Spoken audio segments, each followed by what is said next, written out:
All right, and welcome, my friend, to the RDP YouTube channel, simplifying fitness by taking a fundamental approach to diet and exercise. I'm Matt Schifferly, and today we're addressing a common kind of theme or question that I get a lot from people saying, where do I start with your books and your programs and the exercises? I've got a lot of things to offer, but let's say you're someone who's got a lot of miles on your joints, for example. You still want to push your muscles really hard, but the joints aren't really all that fresh and clean anymore. This is certainly a topic that's near and dear to my heart because, man, my joints have been shot to hell for almost my entire life.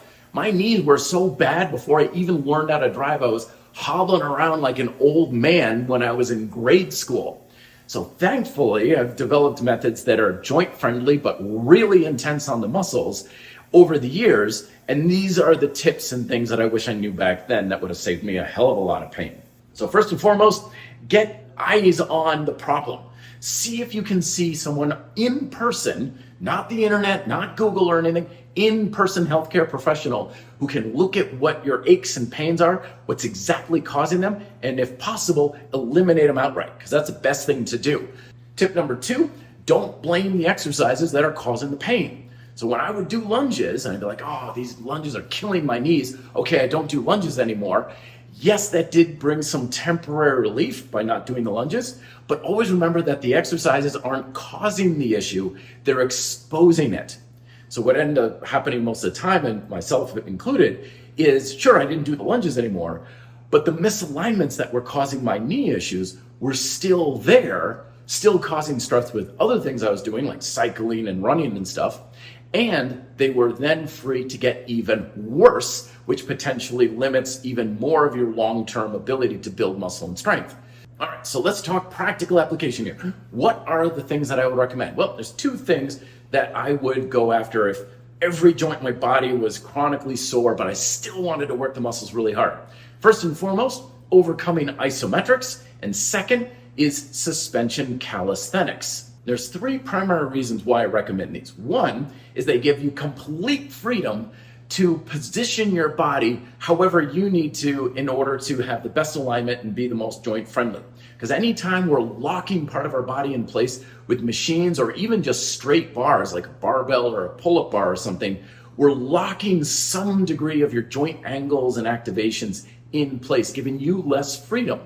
But when you have individual handles that you can rotate and have at different angles, and your body is completely free to move in space, you have a lot more freedom to move in the best way for you, so there's much less stress on the joints and a lot more tension in the muscles. The second big benefit is complete control and autonomy over the resistance against your body.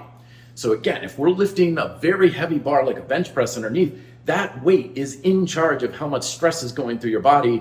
And until you rack that weight again, that force is going through your body somehow. So you're not really that much in control unless you re-rack it and adjust the weights.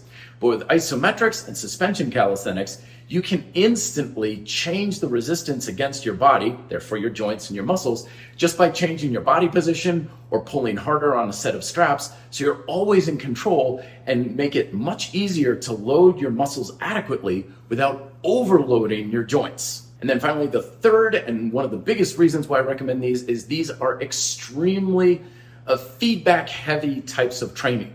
The second you start pulling on straps, the second you start doing rows on a set of gymnastics rings, your body's going to react and move in very unusual ways, telling you where your shoulders are, what you're doing for applications and forces throughout your body, misalignments, imbalances, all these things that have remained hidden that are contributing to your joint issues become very exposed. And not only does it make you aware of it so you can avoid it, but it also helps you to rebalance yourself out by correcting your technique with these methods. So resources, what do we start with? Well, if you want to start off free and charge, I've got playlists for overcoming isometrics and suspension calisthenics that you can just dive into for workouts, exercises, DIY equipment, everything you need to kind of get started will get you there. If you want to get started even faster, my 2 books, Suspension Calisthenics and Isometrics, are where I recommend. They're in PDF, Kindle, and paperbacks.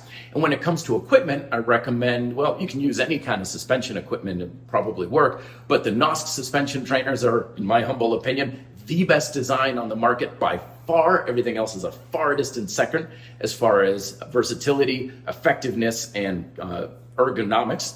And the World Fit ISO Trainer is also a good place to start for isometric training, both of which are pretty darn affordable, portable, and quick and easy to use. Links for all of these resources are down below in the description. Put the 2 playlists here as well if you just want to click on those and just dive right in, or you can just simply email me, reddeltaproject@gmail.com, and I can answer questions there for you as well. But best of luck in your training. Take care of those joints, hit the muscles hard, and if you like it, share it, and all that stuff, greatly appreciated. Thank you very much. Be fit and live free.